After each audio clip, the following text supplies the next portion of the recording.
Year 490 BC. The First Persian Empire, under King Darius I, has sent a fleet of 600 ships from Tarsus, carrying 25,000 warriors to invade Greece. King Darius desires revenge for the Greeks coming to the aid of an Ionian rebellion in Anatolia 3 years prior. The Persians make landfall August 5th at the plains of Marathon, 26 miles from Athens. The Persians' army consisted of an elite imperial guard, known to the Greeks as the Immortals. The Greek historian Herodotus stated that the Immortals always numbered exactly 10,000 men. The name Immortals stemmed from the custom that every killed, seriously wounded, or sick member was immediately replaced with a new one, thus maintaining a cohesive entity with a constant strength. The Immortals' equipment consisted of wicker shields covered in leather, spears, bows, arrows, large daggers, and scale-armoured coats. The spear butt spikes were made of silver or gold to differentiate between the ranking members. The rest of the Persian army were levies of conquered peoples of Anatolia. These conscripts had little training and were lightly armoured.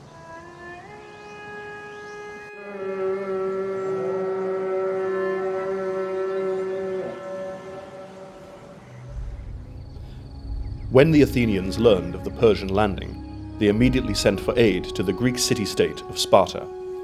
The Spartans would be unable to march until August the 12th, due to the Carneia religious festival taking place at the time.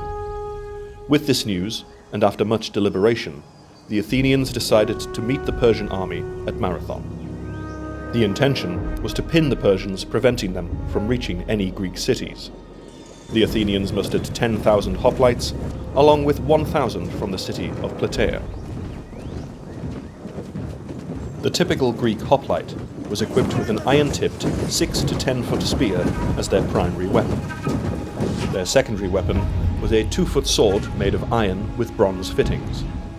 For protection, the hoplites carried a hoplon, which was a wooden shield with a bronze face, a cuirass of stiffened linen and metal scales, a Corinthian helmet topped with a plume of horsehair, and on their shins, moulded bronze greaves.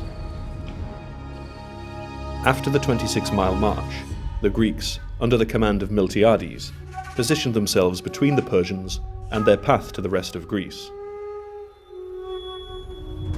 Miltiades, having faced the Persians during the Ionian rebellions, knew their capabilities.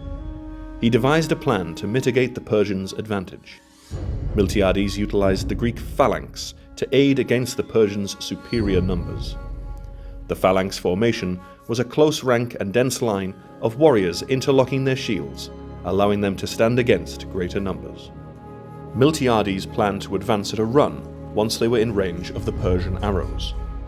Most Greeks did not use bows and arrows during this period, still believing them to be a coward's weapon. The Persian bow's effective range during this period was approximately 200 meters. This supports the theory that the Greeks jogged to the Persian lines once engaged by the bows, minimizing their exposure, as well to have the energy to fight once there. The final aspect of Miltiades' plan was to place most of his hoplites on the flanks. This, however, had the added effect of thinning the center of the Greek formation, a necessary drawback to match the Persian line to prevent the Greeks being easily flanked. The Persians placed their best troops at the Greeks' center, in hopes of breaking through the Greek formation's weakest spot. Miltiades anticipated this, and gambled that the phalanx would hold in the center, while the larger portion of his army attacks the poorly trained levies on the Persian flanks. On the morning of August the 12th, the opposing forces formed for battle.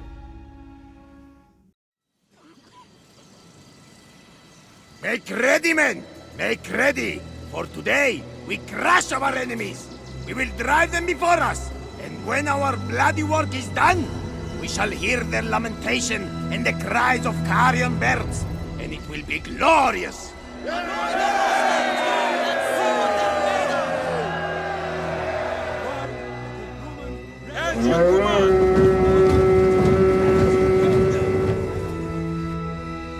It is a brave sight, an Eastern army, but it is brave only in appearance. In reality, Their generals are fops and merchants, more suited to arguing over figs than fighting battles. So, prepare to give them a fight!